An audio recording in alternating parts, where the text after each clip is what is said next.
कि हमारे देश के सामने चुनौतियां समाप्त नहीं हुई। अब सरकार बन गई, वही सरकार फिर से आ गई एनडीए की।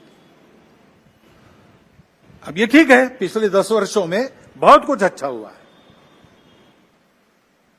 आर्थिक हमारी स्थिति, आधुनिक दुनिया जिन मानकों को मानती है, जिसके आधार पर आर्थिक स्थिति का मापन करती है, उनको लगाए तो हमारी आर्थिक स्थिति बहुत अच्छी हो रही। सामरिक स्थिति हमारी निश्चित रूप से पहले से अधिक अच्छी है। दुनिया भर में हमारे देश की प्रतिष्ठा बढ़ी है। लेकिन इसका मतलब ये नहीं है कि हम चुनौतियों से मुक्त हुए। जगह जगह और समाज में कलह ये नहीं चलता। अब 1 साल से मणिपुर शांति की राह देख रहा है। उसके पहले 10 साल शांत रहा।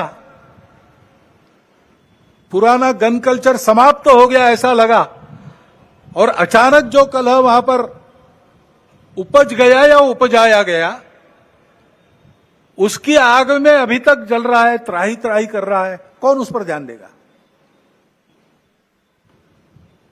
प्राथमिकता देके उसका विचार करना ये कर्तव्य है।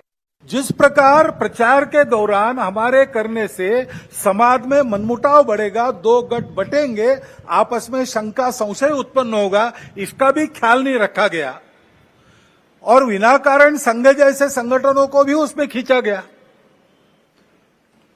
टेक्नोलॉजी का सहारा करके असत्य बातें परोसी गई, नितांत असत्य। क्या शास्त्र का, विज्ञान का, विद्या का ये उपयोग है? लेकिन आधुनिक विद्या, टेक्नोलॉजी का उपयोग असत्य परोसने के लिए किया गया। ऐसे से देश कैसे चलेगा भाई? आखिर सबको देश ही चलाना है ना।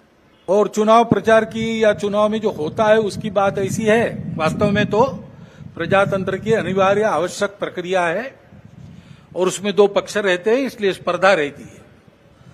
स्पर्धा रहती है तो दूसरे को पीछे करने का, स्वयं को आगे बढ़ाने का काम होता ही है, होना ही चाहिए। परंतु उसमें भी एक मर्यादा है, असत्य का उपयोग नहीं करना। काम करे लेकिन मैंने किया ये अहंकार न पाले, तो हम इस देश की सच्ची सेवा कर रहे ऐसा होगा। और अपने देश को, हम सब लोगों के सच्चे सेवा की आज आवश्यकता है, और विश्व को भी आवश्यकता है।